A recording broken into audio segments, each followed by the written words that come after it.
Alors, je vais commencer par faire un commentaire. Je pense que vous avez tous montré qu'il est nécessaire, encore plus maintenant, dans ce qu'on appellera l'effervescence de propositions qui sont faites pour mieux aider chacun à se réaliser, d'éclairer justement les pratiques que nous proposons par la science. Ce qui veut dire qu'on mobilise des communautés qui n'ont pas l'habitude de se parler. Bien sûr, les chercheurs, les praticiens, mais aussi les familles. Et l'importance des familles, je disais entre guillemets, les parents sont chercheurs. C'est le laboratoire de la vie réelle. Et c'est très important d'avoir donc Paul qui est à mes côtés a vite compris que c'était important d'inclure les parents, les personnes elles-mêmes concernées, les familles, dans les équipes de recherche qui sont mises en lien. Voilà. Alors ça, c'est un premier point. Le deuxième point, je reviens à ce que je disais ce matin, c'est-à-dire qu'on n'impose pas, on propose, on ne renforce pas, on encourage, on accompagne. Dans tout ce que vous avez pu dire cet après-midi, c'était vraiment dans cette...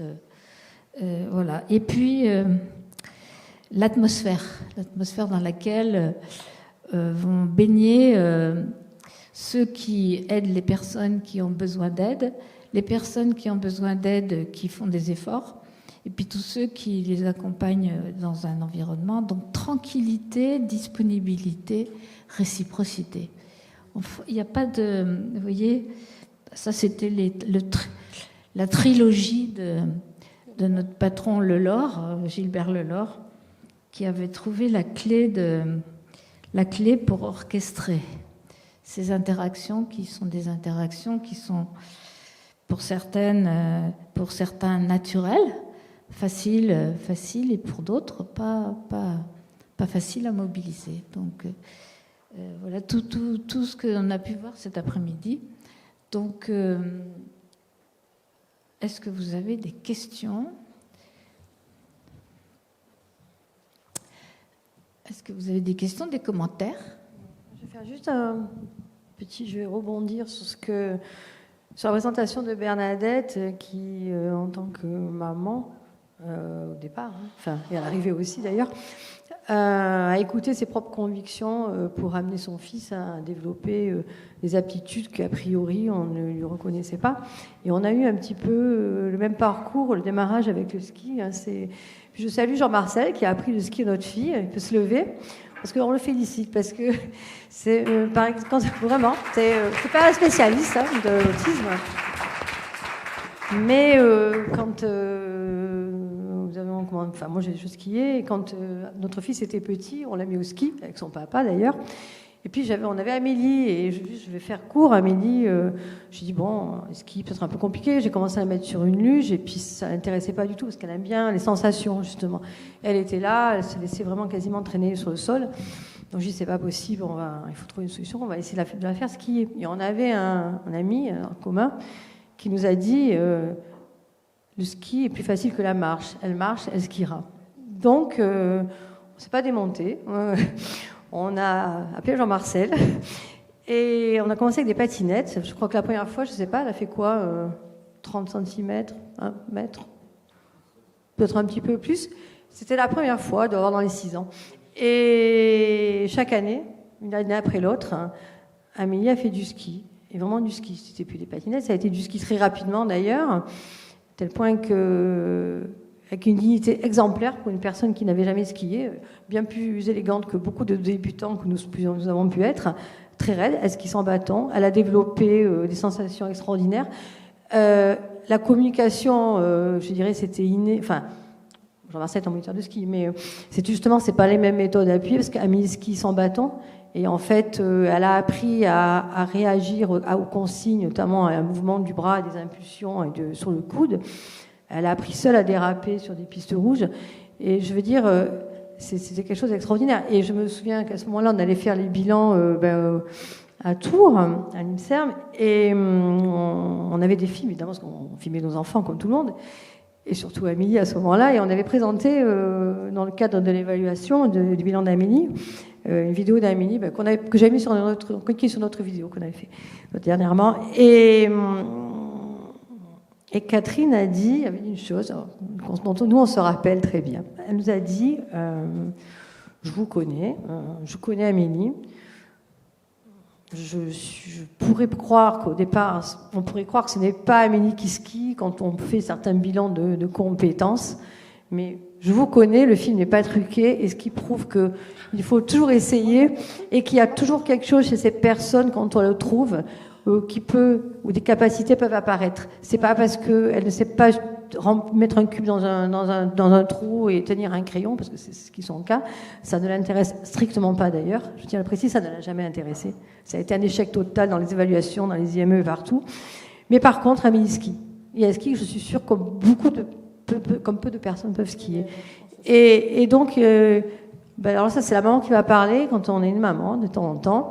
Il faut aller au-delà, sans mettre la personne en danger, hein, mais il faut aller au bout de sa conviction et essayer de le faire. Enfin, quand on est parent, en tout cas. Voilà. Donc, je voulais juste rebondir sur ça parce que je pense que, on s'est retrouvés. Je suppose que Jean-Marcel aussi, parce que c'est vrai qu'au départ, on se dit non, c'est pas possible, Amie, pas tirer un ski. Et elle a développé une patience en plus avec ça pour monter en haut des pistes, pour attendre dans des files, pour marcher avec des chaussures de ski au pied que personne d'entre nous a fait. Mais vraiment une volonté, mais totale pour y arriver.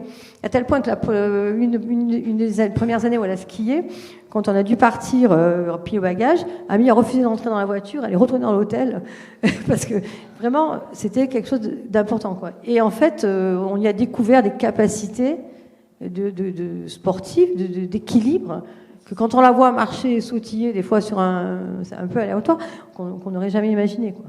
Donc voilà, c'était juste ça. Je sais pas si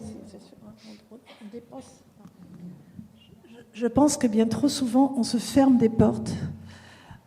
Parce qu'on a peur. On a peur d'abord en tant que parent qu'il se fasse mal. Par exemple, prendre le tire-fesse tout seul. Ben oui, moi, c'est arrivé qu'il tourne, qui bloque tout le mécanisme. Bon, voilà. Mais on a peur du regard des autres aussi parfois. Parce que c'est pas évident de ramasser 30 fois les lunettes de soleil de son enfant par terre et de lui remettre sur les yeux.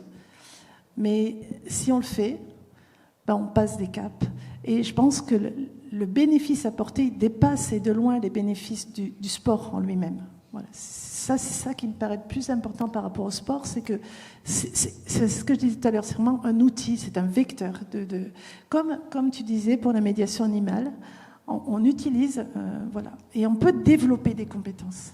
Et de la cognition aussi, parce que changer une roue de vélo, peut-être que moi je ne sais pas le faire, eux ils ont appris à le faire. Hein. Faire un nœud de 8 en escalade, allez-y sur la motricité fine. Hein. Voilà.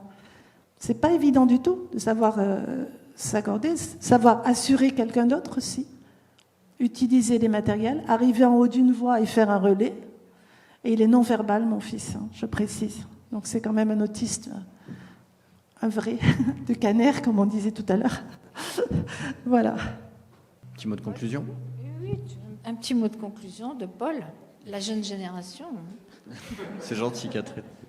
Oui, je vous remercie. Je tiens moi à remercier, au nom du GIS, donc du GIS Autisme et Troubles du Neurodéveloppement, réseau qui, pour la deuxième fois consécutive, est partenaire de ces assises monégasques de l'autisme et du handicap mental. Donc un grand merci à Muriel Taylor et toute l'équipe de Monaco This Power qui nous donne cette opportunité de créer encore du lien. Et comme tu l'as dit, Bernadette, il ne faut pas se fermer les portes, il faut oser ouvrir des portes, comme tu l'as dit. Moi, ce que je retiens de cette journée, moi j'ai l'impression quand même on vit une grande époque en termes scientifiques et un véritable changement de paradigme qui est en train de se faire. Aujourd'hui, si je résume, on a eu, peut-être pas tout à fait dans l'ordre, mais on a eu des psychiatres, on a eu des psychologues du développement, des chercheurs en sciences de l'éducation, on a eu des chercheurs en éthologie, en sciences du sport et du mouvement, avec des chercheurs qui travaillaient pas de base forcément sur les domaines des troubles du neurodéveloppement. Donc vraiment l'enjeu il est là, par rapport aux besoins et aux priorités des personnes, éclairés par la participation des personnes concernées elles-mêmes, des familles, des professionnels du terrain, des éducateurs du médico-social. Vraiment, l'enjeu, il est là, et le GIS, ce réseau, il est là pour aider la mise en place de ces collaborations.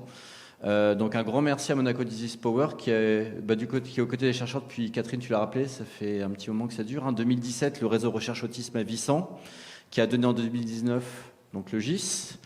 On vient d'apprendre qu'on était renouvelé jusqu'en 2027 dans le cadre de la... Voilà, donc du coup, rendez-vous est pris dans 2 ans pour vous voir travailler ensemble et continuer, et puis exploser les barrières et voir ensemble l'avancée de nos travaux. Merci beaucoup, merci à vous.